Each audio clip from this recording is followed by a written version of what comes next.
Hello, everybody, and welcome back to I Was the Teenage Exocolonist. It's time for us to take care of the coup. We need to get everybody on our side and make sure that they can help us out. Also, I fiddled with my audio a bit, so if anything sounds different, that's why. I'm trying to get rid of my keyboard noises as best I can while not screwing up my voice at the same time.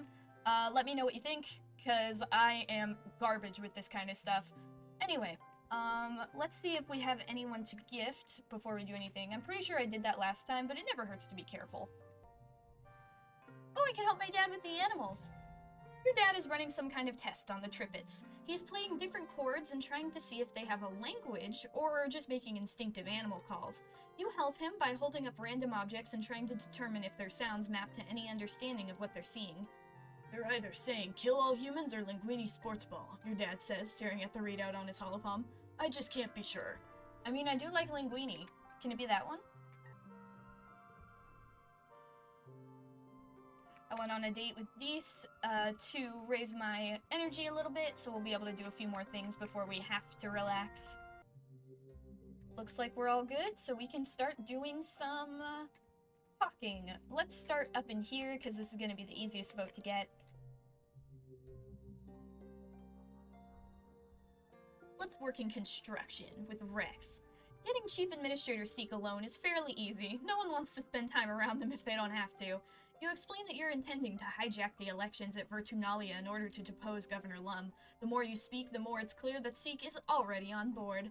Finally, they say, rubbing their hands together with a look of unbridled glee. I was waiting for everyone to realize what an imbecile he is. The man barely knows how to read. So we count on your vote? It depends, Seek replies. You're not the only person with ideas around here. I was planning on making a go at Governor myself. They extend their hand to you, rubbing two fingers together. Unless you can provide significant motivation to throw myself behind your cause instead. Former Governor Udicott pops her frail head out from behind one of the high-backed command chairs. Obsequious, she snaps.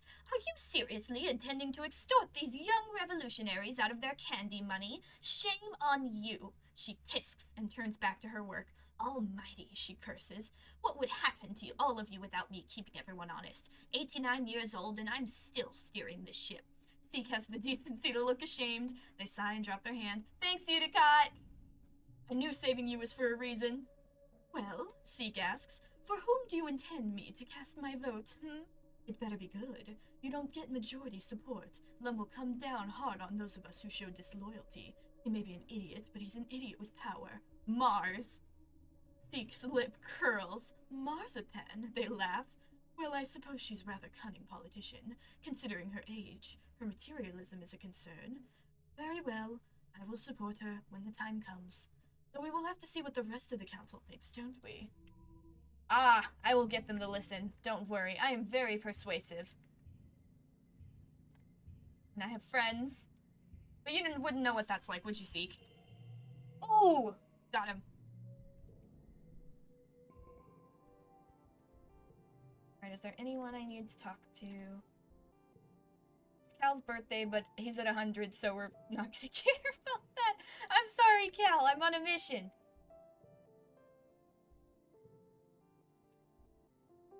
Okay, now. Where to next? Let's go out and about. Where have I... Okay, I've been to a lot of... I don't remember what place I have explored and what I haven't, so let's just go to the plains. When in doubt, plains.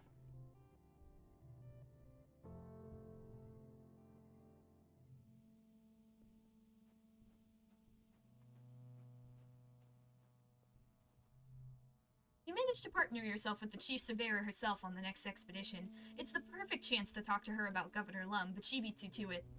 Oh, this was easier tricking when we had hoverbacks, Utopia says, as she hauls herself up onto a particularly difficult stretch of terrain. She reaches back to help you up.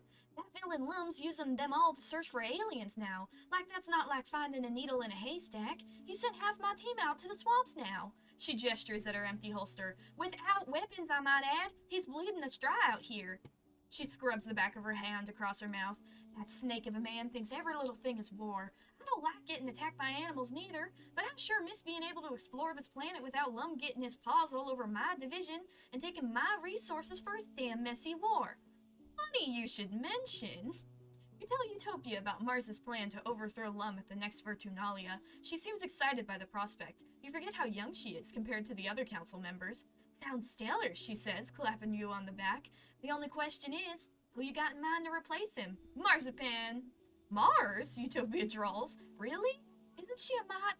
Well, she's young. She crosses her arm and gives it thought. Well, I was only 22 when I became chief surveyor, I guess. It's not too far-fetched, but why Mars? What's she gonna do different than that chauvinistic float cow's arse? Pitch me.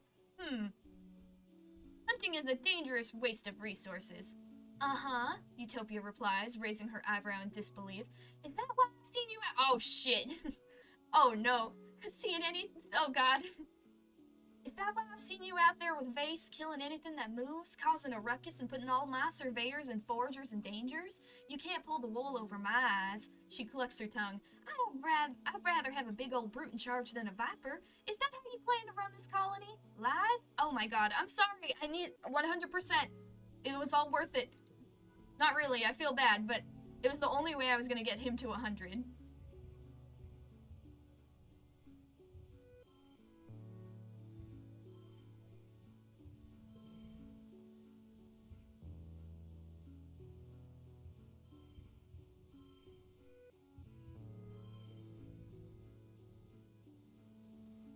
I didn't realize that that could happen. I should have guessed. This game is good about calling you out when you do something. There we go. You and Utopia set out for a hard day's work surveying. As you work, explain your plan and how Mars will do everything she can to protect Vertumno once she's governor. Utopia listens patiently to your whole pitch for her vote, giving you ample opportunity to explain your position. By the time the second sun is beginning to set and it's time to head back to the transport, you've made a solid ally. I like to imagine her trying to listen to me as I'm like, listen, there's a friendship meter, and the only way I was going to get it up was talking to Vase. I needed to do it so he would go to therapy. You understand, right? Utopia slings her arm around your shoulder as you walk back. Here's a tip from one young buck to another. Don't let anybody ever tell you you're too young, she says. You've been here on Vertumna just as long as any of us have. Aw, thank you. It's time for wet, so we'll need to gift everybody again. Oh, you wake up to a message from Vase on your holopalm. You blink awake and squint into the bracing light of the hollow. Yabby, I just wanted to thank you for confronting me about my shit a few weeks ago. I bet it wasn't easy. You're lucky I didn't take a swing at you. You were right. I need to work on my anger, and I'm going to start that today. I'll let you know how it goes. Vase. Yes! Well, isn't that something? Aw, yeah! We did a thing! Oh, hey! Oh, no, I remember what that is. Alright, hang on. First, let me gift everyone else. Oh? Rex is hanging out with Nomi in a secluded area of the colony, but as you approach, you can tell from the first aid kit and Nomi's tense posture that this isn't a casual visit. Please stop fussing, Rex, Nomi pouts, dabbing some ointment under Rex's eye. You have a cut right here. It's just a scratch, Rex protests. He sees you coming over and brightens, sitting up straighter and knocking Nomi's hand out of the way. Hey, Abby's here, he says, over loud, and Nomi scrabbles for the first aid kit before realizing it's too late and you've seen it anyway. They glance balefully at you, but Rex is all smiles. If it weren't for the purpling bruise under his eye and the cuts from his cheekbone and lip, you'd almost think things were normal. What happened? Oh, it's nothing. Don't worry about it, Rex says, waving a hand. I wasn't watching where I was going and I ran into one of the unfinished walls around here. No shit. Yeah, 17 times, Nomi mumbles, valiantly trying to tend to Rex's face. You should tell Gabby the truth. Maybe they can do something about it. Did Vase do this? Rex snorts and shakes his head. This just happens sometimes, you know? After that whole fight with Vase, people got all these copycat ideas, you know? Like, thinking if they pushed me around a bit too, Vase would like them more. People are like that sometimes, he says sagely. They can chill out and be hanging out in private, but around their friends they don't want to do anything with you. And if the bigger dog attacks, well, they want to be on that puppy's side, not yours. Rex shrugs one shoulder, indifferent. It's fine, he says. They'll remember what I'm good at and come sneaking back eventually, but you don't want those types of people as your friends. It's getting worse, though, Nomi adds softly. I thought it would stop when we joined the colony, but they're even bigger meanies now. Rex smiles encouragingly at Nomi.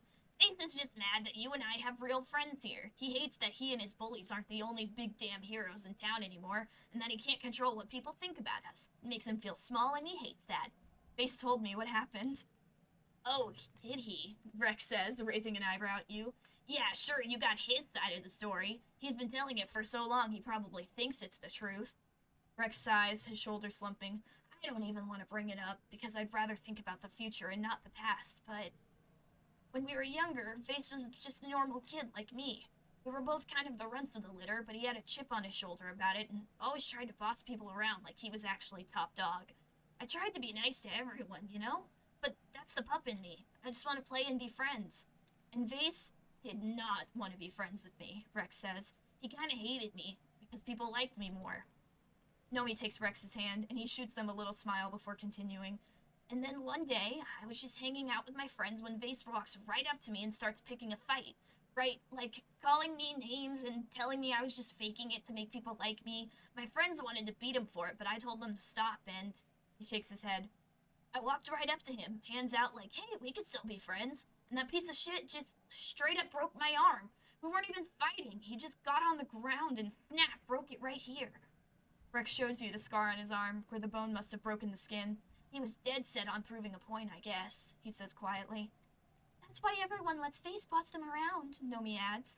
They know that what he does when he gets angry. Everyone acts like a bunch of heroes, but they're just a bunch of cowards who'd rather let Vase keep picking on Rex, instead of standing up to him, pissing him off.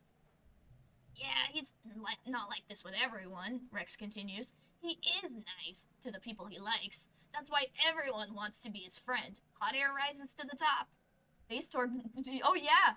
Have we ever done this before? I think every time I've gotten this conversation, it's been only one side or the other. I've never been, like, close to 100 with both of them. Face told me it was a 4-on-1 fight. Rex laughs humorously. Yeah, of course he'd say that, he says. That's what he told the adults anyway, so that became the official story. Honestly, I just feel bad for Nomi, Rex says, looking down. If it wasn't for me, people probably would leave them alone. It's not fair that they get crap for being friends with me. Nomi throws their arms around Rex, who grimaces in pain. I'd rather be friends with one good Rex than with 100 of Vase's bully cronies. Rex relaxes into their arms and hums happily. People should know the truth. It's too late for that, Rex says. People don't like changing their minds, not when they might get beat for it. Besides, Rex says, I'm a colony kid now. I can be anything I want. Do anything I want, talk to anyone I want, and Vase can die mad about it. Despite his bravado, Rex sighs and scratches the back of his head. I do kind of regret what happened, though. Like, it sucks that Vase got to the point where he thought the only way he could get respect was by being a bully. I mean, he's a douche and a half, but... Nomi thumps Rex on the shoulder. You don't have to defend him, they chastise him. I'm not defending him, Rex says, spreading his hands wide. I just think sometimes, like, if I could have seen he was hurting and been a better friend to him, I could have changed his whole life. Think about how different things would have been growing up on the Helio if he wasn't the friend who got away. Rex musters up a smile. That's why I try not to let it get to me, because it doesn't matter what Vase does to me. You can't get hurt. You can't hurt someone who chooses not to feel pain. He's gonna get his fool ass killed someday, and I'm still gonna be right here. He reaches out and takes your hand, and Nomi takes your other, so the three of you are linked, and I have everything I need. Aww. That's another reason why I tend to believe Rex's side of the story a little bit more, just because he actually is nice. I don't know. It's like, at least in this timeline, Vase is actually trying to get help. We have gotten him to do something about his anger issues. It's just sad that that bridge is already burned. I don't think there's really anything he could do to make up for what he did, you know? It's kind of like, sure, maybe Vase is going to be a better person now, but unfortunately, there's nothing he can really do to make up for what he did to Rex.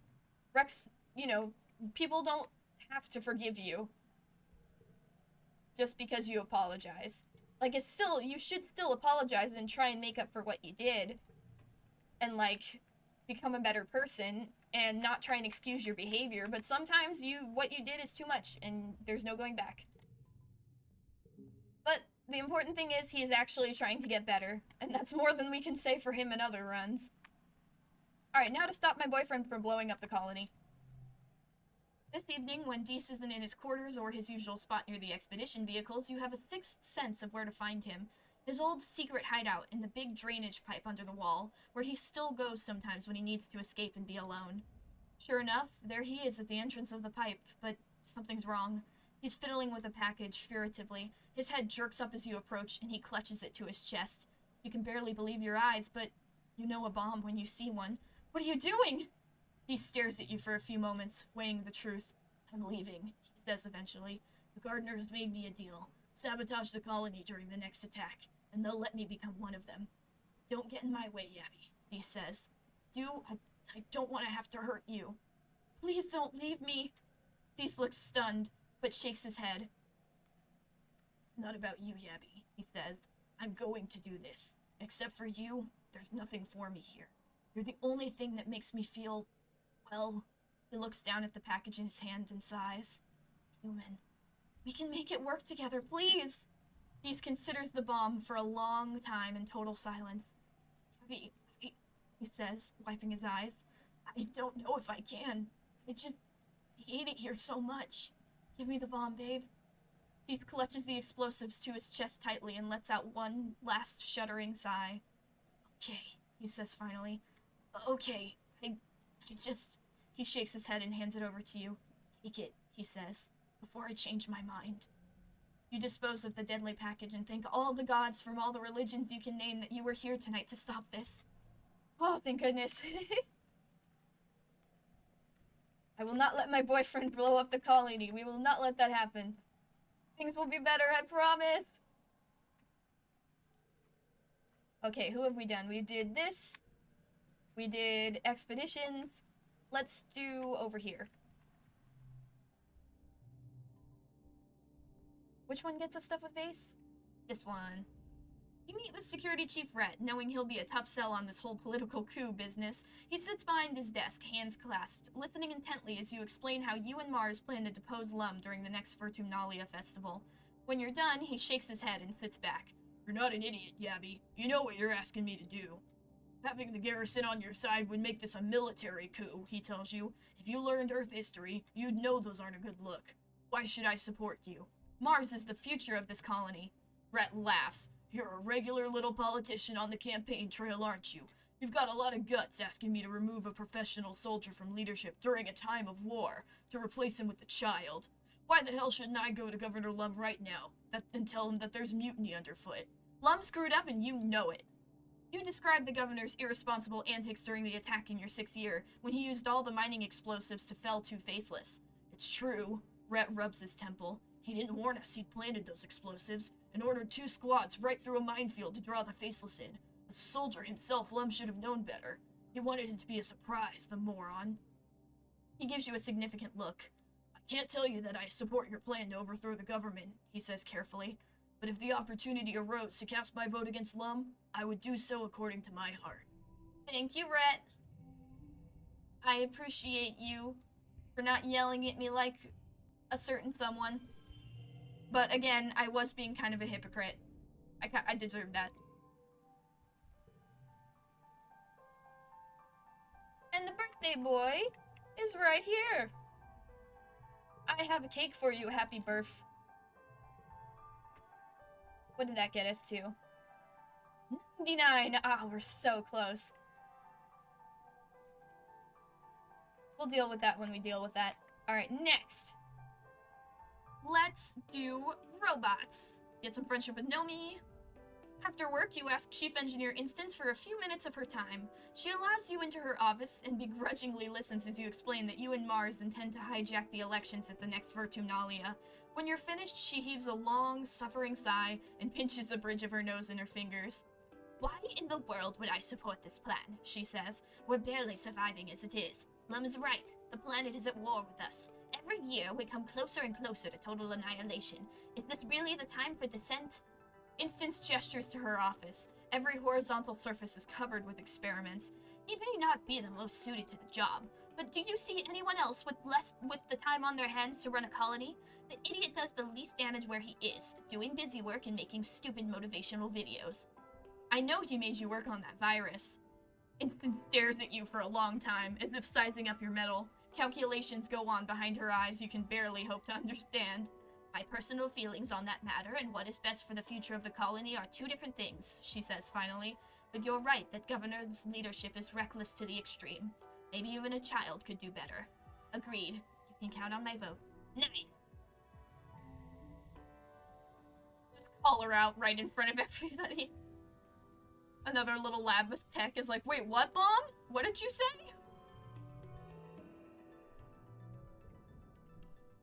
There we go.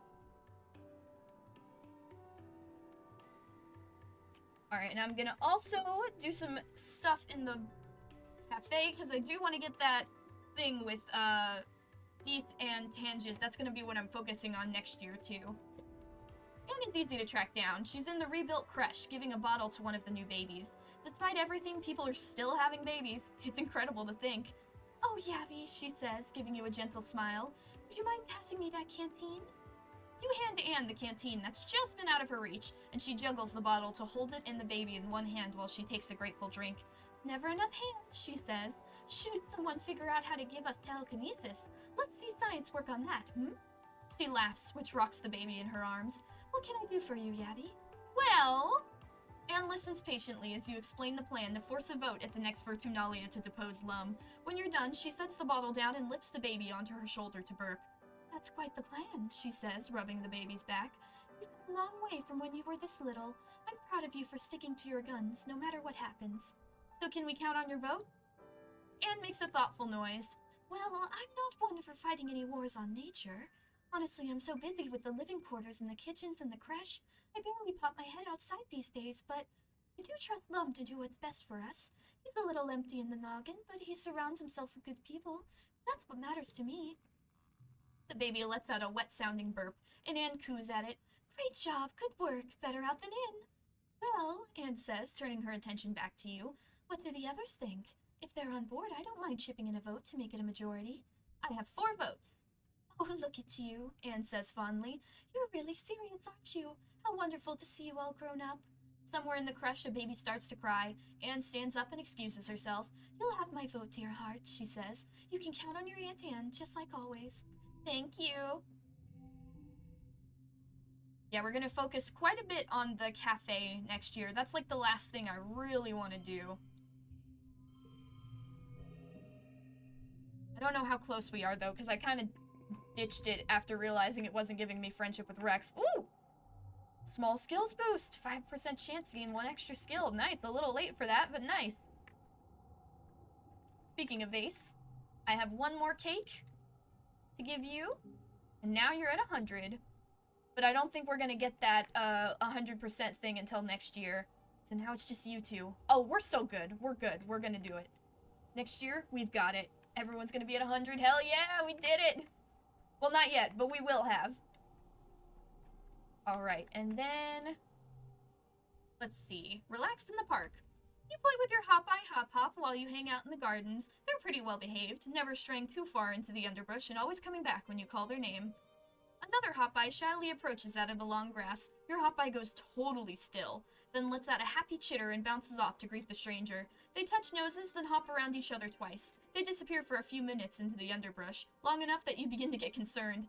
Finally, Hop-Hop bounces back to you and nuzzles against your leg. They want to be picked up and cuddled, so you pop them underneath your shirt and carry them like a baby the rest of the way. Aww. You play with your Ricky Wiggles, hanging out with them just outside the walls. It's uneventful, which is exactly what you needed. You try to teach them some simple commands: stay, follow, speak. It's adorable, watching them tilt their head from side to side when they're trying to figure out something. They don't really seem to get it, but you get the impression they're trying. You quickly realize the Vricky must be named after the sound they make when they're happy. A whirring, clicking noise. For a weird spider tentacle creature, it's really cute. Your Unisaur is getting used to accepting you as, well, not as its owner, really, but maybe as something like a small, fragile, slow friend. Meat is becoming a little more common in the colony than it used to be, thanks to the hunters from the Heliosphere. They really like to eat meat. Luckily, that means it's easier to feed your Unisaur what she really likes. You play with the Shiny Shimmer Pretty for— oh, I forgot that's what I named you! You play with Shiny Shimmer Pretty for a few hours, letting her run around and stretch her legs. When she gets hungry, you throw chunks of meat and let her snap them out of the air. People have pushed back against the idea of wasting meat on feeding an animal, but you don't know what else you can do. If you don't feed her, she'll be a real menace. Yeah, and she's my pet. Aha! You find some time alone with the chief cultivator to talk about your plan to peacefully depose Lum. Talk to your mom about it. Your mom is a busy woman, probably the busiest in the colony, honestly, so you keep it brief. You explain the details of Mars's plan. Depose Lum, get voted in, save the colony, and maybe the planet. Oh, I hate this bureaucracy stuff, she groans when you're done. Say what you want about the new guy. At least he doesn't waste my time with pointless meetings. This isn't a pointless meeting. No, you're right, she says. This is important stuff. You're right to care about it. She leans back in her chair and puts her feet on her desk, linking her hands over her stomach. It's just, you're so young, she continues. You and Marzipan. Do you really think either of you could lead an entire colony? This isn't some hobby farm or a secret club. This is the fate of human civilization on a hostile planet. Are either of you really prepared for the tough decisions you'll have to make as governor? Of course I am. I know she's just testing us, but I'm gonna be bold.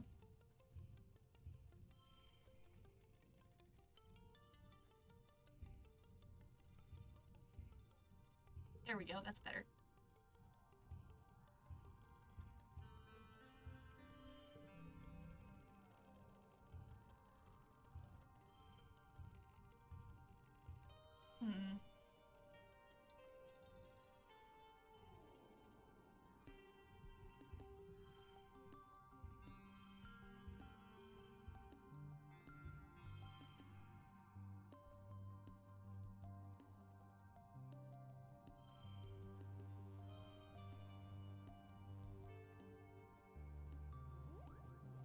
There we go. Good enough. Your mom smiles, one you haven't seen in some time. Look at you, she says fondly. All grown up and overthrowing the government, just like your old lady. It'd be hypocritical of me to tell you you're too young, she continues and pats her leg. I was about your age when I lost this, fighting on Earth for what I believed in. I didn't listen to my elders either. If I hadn't done the same thing you're doing right now, I probably wouldn't have had a place on the strata with your father. Wouldn't have had you.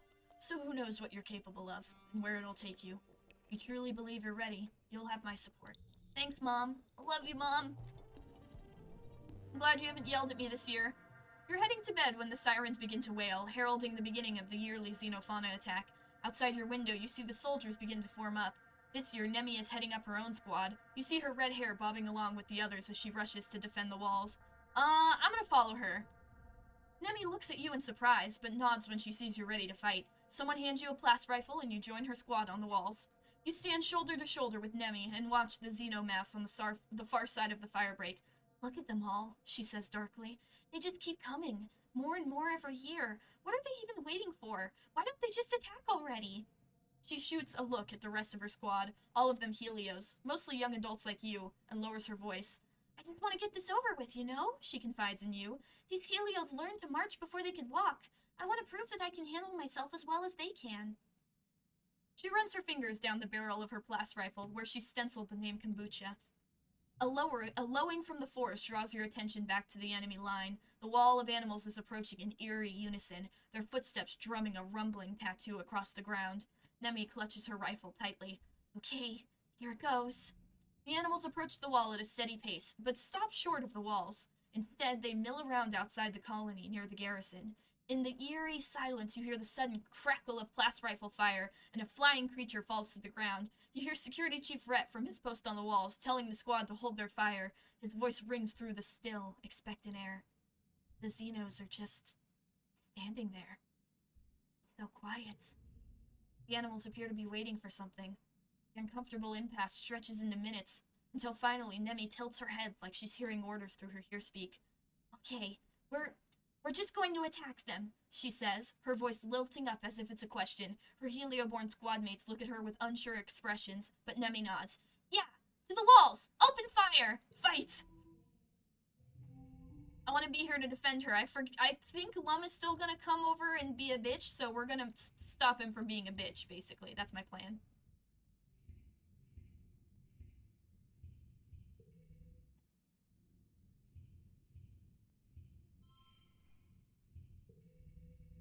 See, ooh. Oh, dang it.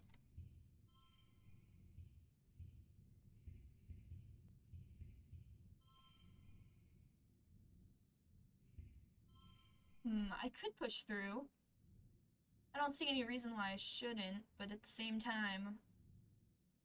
Yeah, I don't really need these anymore. Oh, that's gonna stay 4, I forgot. Oh, there we go.